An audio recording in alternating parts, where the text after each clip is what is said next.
Halo, nama saya Melisa. Jadi di video kali ini saya akan mempresentasikan mengenai jawaban dari UTS teori akuntansi saya. Jawaban yang pertama mengenai sejarah akuntansi. Jadi menurut saya ringkas dari sejarah akuntansi itu dimulai dari buku yang diterbitkan oleh Luca Pacioli sekitar tahun 1494. Dalam buku tersebut menjelaskan tentang pembukuan secara berpasangan atau double entry. Oleh karena itu, dia mendapat julukan sebagai Bapak Akuntansi.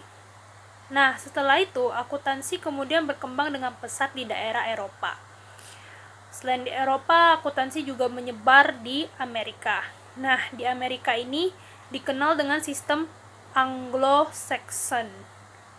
Akuntansi secara Amerika ini di tahun 1960 kemudian diperkenalkan dan diadaptasikan di sistem pembukuannya di Indonesia. Kemudian yang nomor 2 tentang perbedaan JEP dan IFRS. Jadi di sini saya jawab ada 5 perbedaannya. Yang pertama, dalam metode penelitian persediaan, JEP mengenal metode FIFO, LIFO, dan average. Sedangkan IFRS cuman mengenal metode FIFO dan average saja. LIFO nggak diakui. Lalu yang kedua, dalam laporan keuangan, JEP ada pos luar biasa, sedangkan laporan keuangan IFRS hanya ada pendapatan komprehensif lainnya. Jadi nggak ada istilah pos luar biasa. Lalu yang ketiga, JEP berbasis aturan, sedangkan IFRS berbasis prinsip.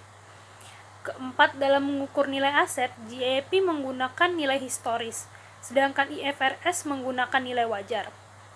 Yang kelima, fokus laporan keuangan JEP adalah laporan laba rugi, sedangkan IFRS berfokus pada ada 2, laporan posisi keuangan atau biasa disebut dengan neraca dan laporan laba rugi. Lalu jawaban yang nomor 3, ada 4 strategi sih di sini. Pendekatan evolusioner. Jadi kayak standar itu di negara berkembang itu ya dikembangkan sendiri tanpa adanya gangguan ataupun pengaruh dari luar. Jadi kayak tidak ada adaptasi gitu sih. Lalu yang kedua, pendekatan transfer teknologi akuntansi. Nah, jadi di sini tuh ada strategi di mana pengembangan melalui transfer teknologi diakibatkan dari operasi dan aktivitas dari kantor akuntan internasional, perusahaan-perusahaan multinasional, dan para akademisi yang berpraktik di negara berkembang. Dan kesepakatan kerjasama dalam melakukan pertukaran informasi dan teknologi.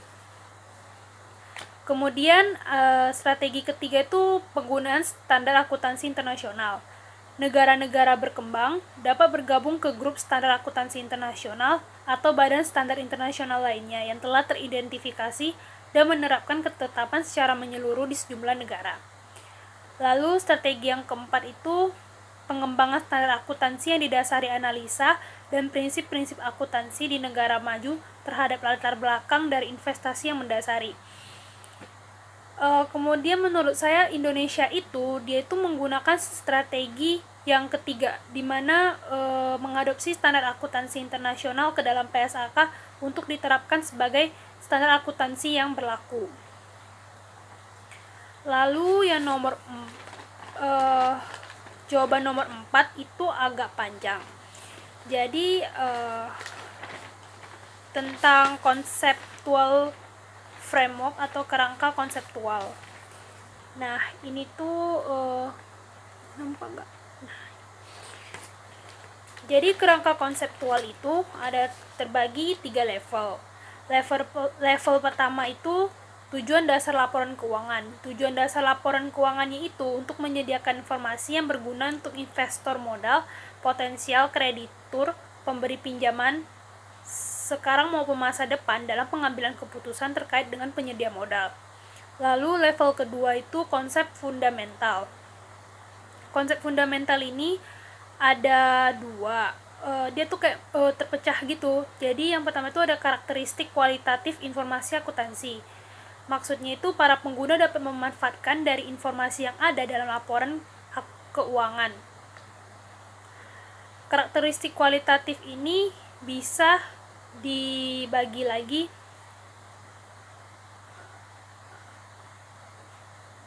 Yang pertama itu ada relevan. Informasi dikatakan relevan jika informasi tersebut dapat mempengaruhi keputusan yang dibuat oleh para pengguna informasi tersebut. Relevan terdiri dari dipecah lagi, ada nilai prediksi, yaitu kemampuan informasi untuk meramal kemungkinan terjadi harapan-harapan. Lalu ada nilai konfirmasi, yaitu kemampuan informasi untuk mengonfirmasi harapan-harapannya. Kemudian yang ketiga itu ada materialitas, adalah suatu informasi memiliki pengaruh dalam pengambilan keputusan. Jadi itu kayak materialitas itu kayak lebih ke kuantitatif gitu sih. Lalu yang kedua itu ada penyajian jujur. Maksudnya penyajian jujur di sini, angka dan deskripsi dalam laporan keuangan itu sesuai dengan kenyataan yang ada dan benar-benar terjadi. Terus penyajian jujur ini terbagi lagi, yaitu ada kelengkapan, yaitu informasi dalam laporan keuangan harus lengkap dalam hal materialitas maupun biayanya. Lalu netralitas, yaitu informasi yang disajikan tidak bergantung pada kebutuhan pihak tertentu. Yang ketiga, bebas dari salah saji. Informasinya itu dikatakan akurat kalau misalnya dia bebas dari kesalahan saji yang material ya maksudnya. Lalu kalau tadi ada kualitas karakteristik kualitatif, maka di sini ada yang namanya kualitas meningkatkan. Itu yang kedua. Jadi kualitas meningkatkan ini ada 4, dibagi lagi. Ada comparability, yaitu informasi akuntansi dapat dibandingkan antar periode, antar perusahaan selama dia masih dalam satu lingkungan yang sama, maksudnya satu industri yang sama. Lalu timeliness, yaitu informasi akuntansi harus tepat waktu agar tidak kehilangan kapasitasnya dalam mempengaruhi keputusan. Lalu verifiability, yaitu laporan keuangan diuji oleh pihak independen dengan metode sama akan menghasilkan keputusan yang sama. Maksudnya kalau misalnya ada pihak independen yang pengen menguji laporan keuangan itu dengan metode dia yang sama, hasilnya pasti tetap akan sama. Lalu ada keempat, understandability, yaitu laporan keuangan itu mudah dipahami. Kemudian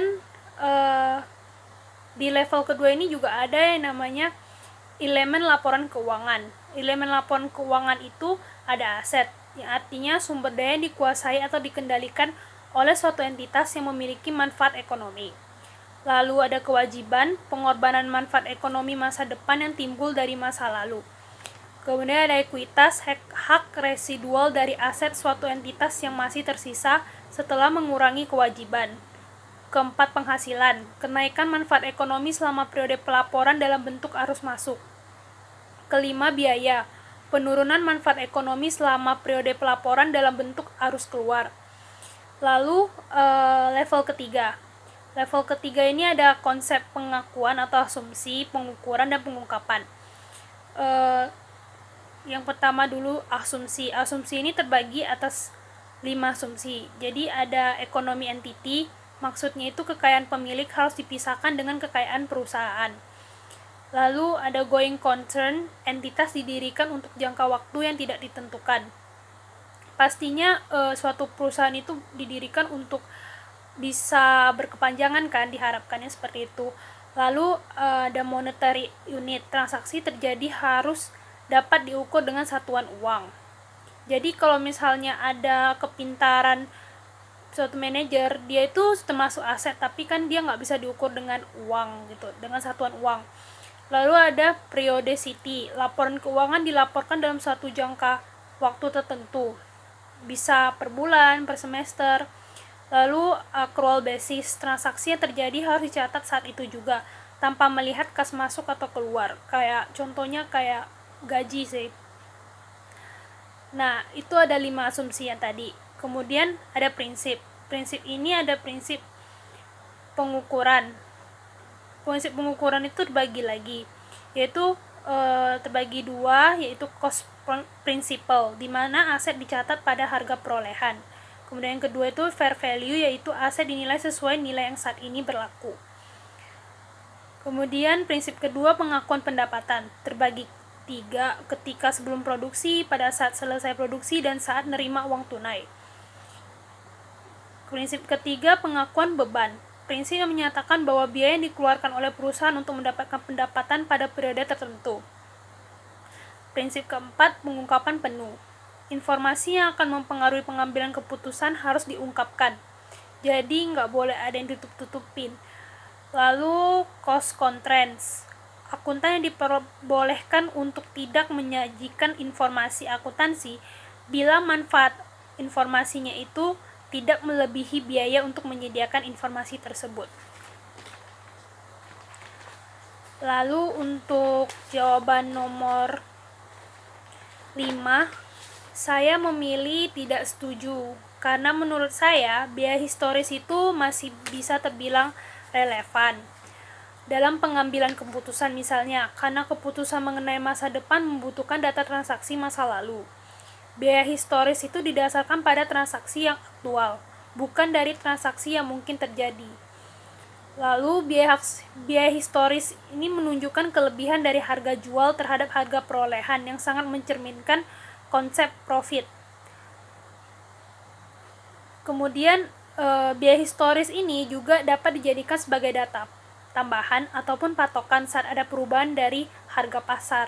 Jadi kita bisa ngelihat dari biaya historis sih, kayak gitu rujukan. Menurut saya jawaban dari UTS teori akuntansi demikian. Kalau misalnya ada ya kesalahan mohon dimaafkan.